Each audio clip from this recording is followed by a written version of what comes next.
வஞ்சியின் செல்வன். அத்தியாயம் 9. வணிக மையம் கொடுமணம்.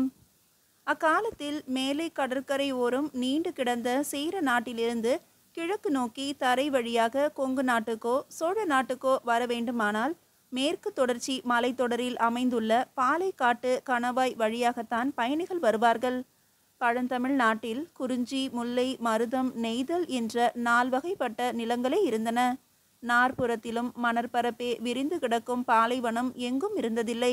ஆனால் பல காலமாக மழை பெய்யாது போனதால் முல்லையும் குறிஞ்சியும் தமது இயல்பு திரிந்து பசுமையும் செழுமையும் இழந்தபோது அந்நிலைகளே பாலையானது.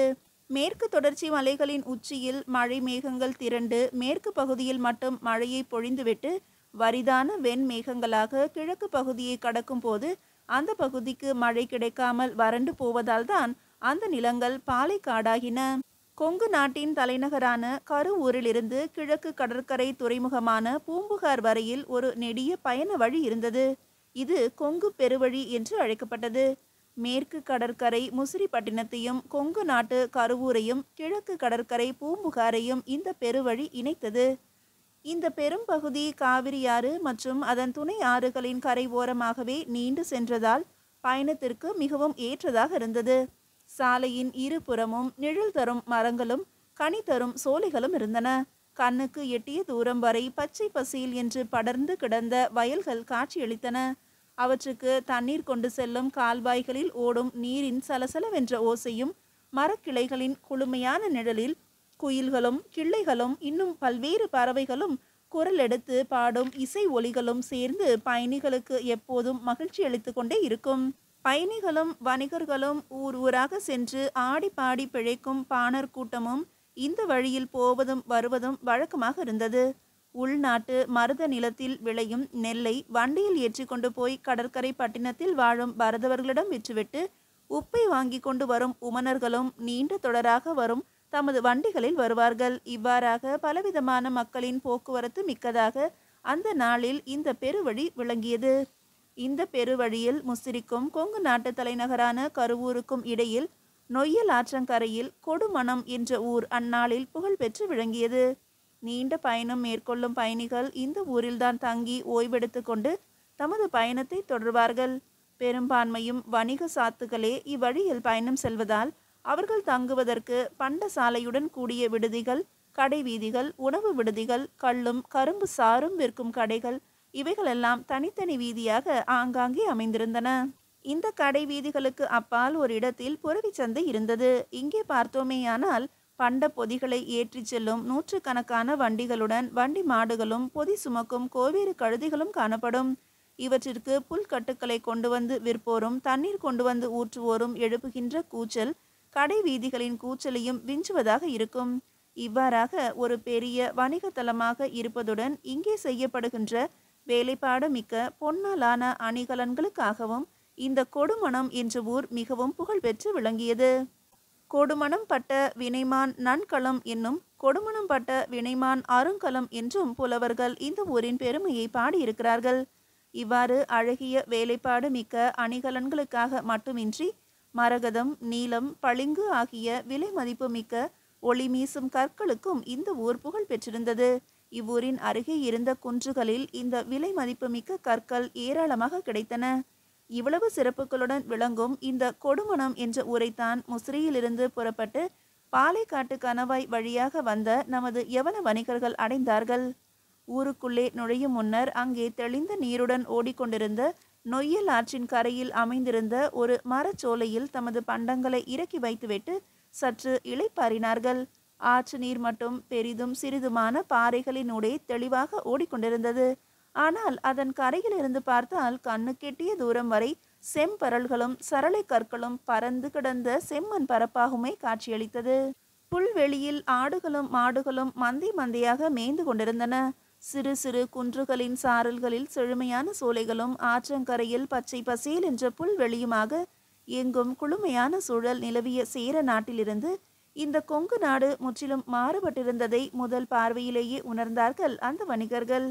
வணிகர்களும் வண்டி மாடுகளும் பொதி சுமந்து வந்த கழுதைகளும் நீர் அருந்தி சற்று நேரம் இளைப்பாறிய பின்னர் அங்கிருந்து புறப்பட்டு இருட்டுவதற்கு சற்று நேரம் முன்பாக அந்த ஊரை சென்றடைந்தனர். பிறகு ஊரின் எல்லையிலேயே இருந்த கொடுமணத்தின் அந்த புகழ்பெற்ற கடை வீதிக்குள்ளும் நுழைந்தனர். வணிகர்களின் தலைவன் கேசியஸ் எல்லோரையும் அங்கே ஒரு இடத்தில் இருக்குமாறு சொல்லிவிட்டு 2 முக்கிய வணிகர்களை மட்டும் அழைத்து கொண்டு கடை வீதியின் உள்ளே நுழைந்தான். வீதியின் இருபுறமும் நெடுகிலும் இருந்த கடைகளில் கூட்டம் நெரிசலாக இருந்தது. மக்கள் கூட்டம் அலையலையாக நகர்ந்து கொண்டிருந்தது. கேசியஸும் அந்த வணிகர்களும் முடிவின்றி நீண்டிருந்த அந்த கடைவீதியை சற்று நேரம் மலைப்புடன் பார்த்து கொண்டிருந்தனர். பிறகு தமது நாட்டை சேர்ந்தவனாக காணப்பட்ட வீதியில் சென்று கொண்டிருந்த ஒருவனை கேசியஸ் அணுகி தன்னை அறிமுகப்படுத்தி கொண்டான். அங்கே நாள்தோறும் யவன வணிகர்கள் புதிதாக வருவதும் செல்வதும் வழக்கமாக இருந்ததால் இவர்களை பற்றி எந்தவித வியப்பும் அடையவில்லை அவன். அவர்களைப் போல புதிதாக வருபவர்கள் தங்குவதற்கென உள்ள விடுதிகள் இருக்கும் இடத்தை பற்றி சொல்லிவிட்டு அங்கு செல்வதற்கான வழியையும் காட்டினான். கேசியஸ் மற்ற வணிகர்களை அழைத்து கொண்டு அந்த விடுதியை நோக்கி நடந்தான். இதற்குள் நன்றாக இருட்டிவிட்டது. இருந்தாலும் அயல்நாட்டு வணிகர்கள் தங்குகின்ற அந்த விடுதியில் யவன வணிகர்களின் விடுதி இருக்கும் பகுதி எல்லோருக்கும் நன்கு தெரிந்ததாகவே இருந்ததால் வீதியில் தென்பட்டவர்களிடம் விசாரித்து கொண்டு கேசியஸும் அவன் கூட்டத்தினரும் விடுதிகளை சென்று அடைந்தனர். விடுதிகள் பெரிய மாளிகைகளாக இருந்தன.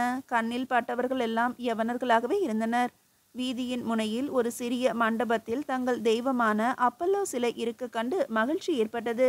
அங்கே ஒரு மாளிகையின் வாயிலில் நின்றிருந்த ஒருவரிடம் சென்று தாங்கள் தங்குவதற்கென்று ஒரு இடம் கிடைக்குமா என்று கேட்டான் கேசியஸ். அவன் அவர்களை மற்றொரு மாளிகையில் இருந்த ஒருவரிடம் அழைத்து சென்று அவர்தான் அங்கே வாணிகம் செய்து வரும் வாணிக குழுவின் தலைவர் என்று தெரிவித்தான். அவர் கேசியஸிடம் அவர்களை பற்றிய எல்லா விவரங்களையும் விசாரித்து தெரிந்து கொண்ட பிறகு வீதியின் கோடியில் காலியாக உள்ள ஒரு மாளிகையில் தங்கிக் கொள்ளலாம் என்றும் அதை ஒட்டி இருக்கும் பண்டசாலையில் தங்களது பண்ட பொதிகளை பாதுகாப்பாக வைத்து கொள்ளலாம் என்றும் அனுமதி அளித்தார். கேசியஸ் அவருடைய நல்ல குணத்திற்கு நன்றி தெரிவித்துவிட்டு தனது குழுவினரை அழைத்து கொண்டு அங்கே சென்றான். ரோமாபுரியிலிருந்து புறப்பட்டதற்கு பிறகு நீண்ட நாட்களுக்கு பின்னர் தங்கள் சொந்த ஊருக்கே வந்துவிட்டதாக உணர்ந்தனர். அங்கே அவர்கள் நன்றாக உண்டு தங்கள் நாட்டிலிருந்து கொண்டு வந்திருந்த திராட்சை மதுவை அருந்தி களிப்புற்று அன்று இரவு நீண்ட நாட்களுக்கு பின்னர் நிம்மதியாக உறங்கினர். மறுநாள் தங்களை போன்ற யவன வணிகர்கள் தம் பண்டங்களை விற்பனை செய்யும் கடை வீதியில் தங்களுக்கென்று இடம் பிடித்து அங்கே தங்கள் பொருட்களை கொண்டு சென்று விற்பனைக்கு வைப்பதில் முனைந்தனர். மதுச்சாடிகள், பளிங்கிலா நாள கலை பொருட்கள், பீங்கான் பொருட்கள், தரை விரிப்புகள், திரை சீலைகள் ஆகியவை அங்கே முக்கியமாக காணப்பட்டன. அவர்களில் சின்னா, மெலிட்டஸ் என்ற 2 வணிகர்கள் ஆர்வத்துடன் கடை வீதிகளை சுற்றி பார்க்க புறப்பட்டனர். அவ்வாறு சுற்றி வருகையில் ஒரு வியப்பான காட்சியை அவர்கள் கண்டனர். உள்ளூரை சேர்ந்தவர்களைப் போல காணப்பட்ட இருவர் தம்மிடம் இருந்த சிறு பையிலிருந்து ஒளி வீசும் வண்ண கற்களை எடுத்து சிலரிடம் காட்டிக் கொண்டிருந்தனர். பெரிதும் சிறிதுமான அந்த கற்கள் அவர்களுடைய உள்ளங்கையிலிருந்து கண்களை கவரும்படி ஒளி வீசின. சிறிது நேரத்திலேயே அங்கே ஒரு சிறு கூட்டம் கூடிவிட்டது. அப்போது கூட்டத்தில் இருந்த யவன வணிகன் ஒருவன் அந்த கற்களை கையில் வாங்கி பார்த்துவிட்டு தன் பையிலிருந்து பொற்காசுகளை எடுத்து எண்ணி கொடுத்து அவற்றை தனக்கு விற்பனை செய்யுமாறு கேட்டான். பொற்காசுகளை வாங்கி அவற்றை முன்பக்கமும் பின்பக்கமுமாக திருப்பி ஆராய்ந்து பார்த்தனர். அவ்வளவும் ரோமாபுரியின் மன்னர் டிராஜனின் உருவம் பொறித்த ஒளி வீசும் ரோம நாட்டு பொற்காசுகள். காசுகளை அவர்கள் வாங்கி கொள்ள வண்ண கற்களை யவன வணிகன் வாங்கி கொண்டான். அந்த யவன வணிகன் அங்கிருந்து சென்றதும் எல்லாவற்றையும் அங்கிருந்து வியப்புடன் பார்த்து கொண்டிருந்த நமது வணிகன் சின்னாவும் அவனது நண்பன் மெலிட்டஸ் என்பவனும் அந்த உள்ளூர்வாசிகளை பின்தொடர்ந்து சென்று அந்த கற்களை எவ்வளவு பொற்காசுகளுக்கு விற்பனை செய்தனர் என்று கேட்டனர். அதற்கு அவர்கள் கூறிய பதில் இவர்களை தலை சுற்ற செய்தது. பிறகு சற்று அமைதியடைந்து எத்தனை கற்களை எவ்வளவு பொற்காசுகளுக்கு விற்றீர்கள் என்று கேட்டனர். அதற்கு அவர்கள் பச்சை கற்கள் 30, நீல கற்கள் 50, பளிங்கு கற்கள் 20, மொத்தம் 100 கற்களையும் 15 பொற்காசுகளுக்கு விற்றதாக கூறினான். அவர்கள் உள்ளத்தில் இதே கற்கள் தங்கள் ஊரான ரோமாபுரியில் எவ்வளவு பொற்காசுகளுக்கு இவர்கள் விற்பனை செய்கிறார்கள் என்பதை நினைத்து பார்த்தபோது ஒன்றுக்கு 100 மடங்கு விலை வைத்து விற்பனை செய்கிறார்கள் என்ற உண்மை தெரிந்தது. ஓரளவு இது பற்றி முன்பே அறிந்திருந்தார்கள் என்றாலும் நேரடியாக அறிந்து கொண்ட போது அதனால் ஏற்பட்ட அதிர்ச்சி சற்று அதிகமாகத்தான் இருந்தது. இருப்பினும் அதை வெளிக்காட்டி கொள்ளாமல் அது போன்ற கற்கள் அவர்களுக்கு எங்கிருந்து கிடைத்தன, எப்படி கிடைத்தன என்று அறிய ஆவல் ஏற்பட்டதால் அது பற்றி அவர்களிடம் கேட்டனர். ஐயன்மீர், இவை எங்கள் வயலில் கிடைத்தன. சில நாட்களுக்கு முன்னர் நல்ல மழை பெய்தது. அதனால் ஏற்கொண்டு எங்கள் வயலை உழுது கொண்டிருந்தோம். அப்போது உழுபடை சாலில் இந்த கற்கள் கிடைக்க கண்டு அவற்றை சேகரித்து கொண்டு வந்தோம் என்றனர். இதை கேட்டதும் அவர்களுக்கு மிகுந்த வியப்பு ஏற்பட்டது. என்ன, வயலில் வண்ண கற்களா? வயலில் தானியங்கள் தானே விளையும். இந்த கற்கள் எப்படி அங்கே வந்தன? அருகில் இருக்கும் மலையிலிருந்து மலை பாறைகளோடு ஒளி வீசும் இந்த கற்கள் ஏராளமாக ஒட்டியிருக்கும். மழை பெய்யும் போது அவை அரிக்கப்பட்டு தண்ணீரில் அடித்து செல்லப்பட்டு கீழே ஆறாக பாயும் போது ஆற்று மணலோடு இந்த கற்களும் எங்கள் வயல்களுக்கு வந்து சேர்ந்து விடுகின்றன.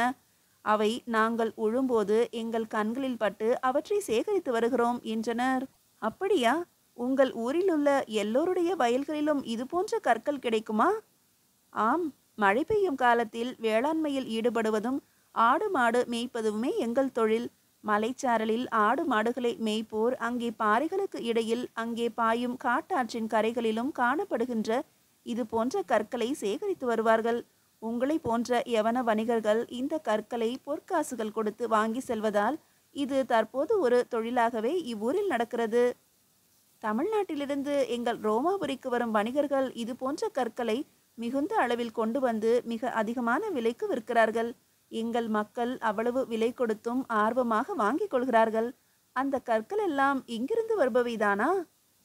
இந்த ஊரில் கிடைப்பது ஒரு அளவுதான். ஆனால் இங்கிருந்து வடக்கே புன்னாடு என்று ஒரு நாடு இருக்கிறது. அங்கே நீலக்கற்கள் கிடைக்கும் ஒரு பெரிய சுரங்கமே இருக்கிறது. அதில் மிக அதிகமான அளவில் நீலக்கற்கள் கிடைக்கின்றன. அவற்றில் பெரும்பான்மையும் உங்கள் நாட்டு வணிகர்கள் தான் வாங்கி செல்கிறார்களாம். அப்படியா? அந்த நாட்டிற்கு எப்படி செல்வது? உங்களுக்கு அது எங்கே இருக்கிறது என்று தெரியுமா? தெரியாதையா, நாங்கள் அங்கேயெல்லாம் சென்றதில்லை. ஆனால் அங்கே சென்று வரும் ஒருவர் எங்கள் ஊரில் இருக்கிறார். ரத்தின வணிகர் அவர். அவர்தான் அங்கே சென்று நீலக்கற்களை வாங்கி வந்து விற்பனை செய்வார். உள்ளூரில் எங்களை போன்ற வேளாண் குடியினரிடமும் ஆடு மாடு மேய்ப்போரிடத்திலும் வாங்கி உங்களை போன்ற வெளிநாட்டு வணிகர்களுக்கு விற்பார். மணிக்கல் வணக்கன் இளநாகன் என்பது அவருடைய பெயர். அவர்தான் எங்கள் ஊரில் பெரிய ரத்தின வணிகர் என்றனர் அந்த கொங்கு நாட்டு கொடுமணல் வாசிகள். இந்த வண்ணக்கற்களுக்கு பின்னணியில் இவ்வளவு செய்திகள் இருக்கிறதா? முகத்தில் இனம் புரியாத உணர்வுகள் தோன்றி படர மேலே வாய் பேசாமல் சிந்தனையோடு வணிகர்கள் நிற்க கண்டு அவ்விடத்திலிருந்து நகர்ந்து வீதியில் மக்களோடு கலந்து தங்கள் பணியை கவனிக்க சென்றனர் அவர்கள். அன்று இரவு அந்த வணிகர்களின் கனவில் குவியல் குவியலாக வண்ண கற்கள் கொட்டி கிடக்க அவற்றை சுற்றி சுற்றி வந்து அங்கிருந்து வெளியேற மனமின்றி தவித்து கொண்டிருந்தனர். மறுநாள் காலையில் எழுந்ததும் முதல் வேலையாக அந்த கொடுமணல் வாசிகள் குறிப்பிட்ட இரத்தின வணிகரை சென்று பார்ப்பது என்று முடிவு செய்தனர். இந்த நீல கற்கள் பற்றிய பல செய்திகளை அவரிடமிருந்து தெரிந்து கொள்ள வேண்டும் என்பது அவர்களுடைய எண்ணமாக இருந்தது. மணிக்கல் வணக்கர் இளநாகன் நகரின் முக்கிய மனிதராக இருந்ததால் வீதிகளில் செல்வோரை வழி கேட்டுக்கொண்டு எளிதாக அவருடைய வீட்டை சென்று அடைந்தனர். 3 நிலைகளை உடையதாக நகரின் மைய பகுதியில் இருந்தது அவர் மாளிகை. மாளிகையின் முன்பாக இருந்த பந்தலில் பெருந்தரத்து மனிதர்கள் சிலர் அவரை சந்திப்பதற்காக காத்திருந்தனர். மாளிகையின் உள்ளே நடுவாக இருந்த கூடத்தில் தமது ஆசனத்தில் அமர்ந்திருந்தார் நீலக்கல் வணக்கர் இளநாகன். நெடிய கம்பீரமான தோற்றம், அகன்ற நெற்றி, கூர்மையான மூக்கு, திண்மையான முகவாய், மெலிந்த உதடுகள், இவை அவர் மதிநுட்பமும் மன உறுதியும் படைத்தவர் என்பதை உறுதியாக தெரிவித்தன. இரத்தினங்களை சோதித்து சோதித்து கண்கள் இடுங்கியும் அடர்ந்த புருவங்கள் நெருங்கி சுருங்கியும் காணப்பட்டன. அப்போது அவர் தம் முன்னால் பணிவுடன் நின்று கொண்டிருந்த இளைஞனை கூர்மையாக நோக்கிய வண்ணம் கூறிக்கொண்டிருந்தார். மாக்கோதை, நம் சேர நாட்டு ஒற்றர்களை தவிர சோழ பாண்டிய ஒற்றர்களும் கூட கட்டூரில் நடமாடி கொண்டிருப்பார்கள். ஏனென்றால் அந்நாட்டுக்கும் புன்னாட்டுக்கும் அரசியலை கூர்ந்து கவனித்து கொண்டிருக்கும். அங்கே ஏதாவது குழப்பம் ஏற்படாதா, குழம்பிய குட்டையில் ஏதேனும் மீன்கள் அகப்படாதா என்று பார்த்து கொண்டிருப்பார்கள். மன்னர் கங்கன் விழிப்பாகத்தான் இருக்கிறார்.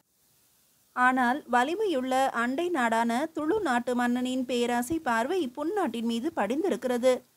எதை பற்றியும் நாம் கவலைப்பட வேண்டாம் என்றும் சீர மன்னரின் ஆதரவு அவருக்கு உண்டு என்பதையும் கங்கரிடம் தெரிவித்துவிட்டு வா. பயணத்தில் மிகுந்த விழிப்போடு இரு. நான் கூறிய எல்லாவற்றையும் நினைவில் வைத்துக்கொள் என்றார். நன்றி ஐயா, சென்று வருகிறேன் என்று கூறிவிட்டு வெளியே வந்தான். அவர்கள் உரையாடலில் இருந்து அவர் வெறும் இரத்தின வணிகர் மட்டுமல்ல என்பது தெரிகிறதல்லவா? ஆம், சேர நாட்டு அரசியல் பணிகளுக்காகவே இரத்தின வணிக தொழிலை அங்கே அவர் நடத்தி வந்தார். ஆனால் பொதுவாக சிறந்த ரத்தின வணிகர் என்ற பெயரை பெற்றிருந்தார். மாக்கோதை என்று அழைக்கப்பட்ட இளைஞன் வந்தபோது நமது யவன வணிகர்களை அவன் பார்த்தான். ஆனால் மீண்டும் தனது பயணத்தில் அவர்களை விரைவிலேயே எதிர்பாராத வகையில் சந்திப்போம் என்று அப்போது அவன் எண்ணவில்லை. மீதியை அடுத்த அத்தியாயத்தில் காணலாம்.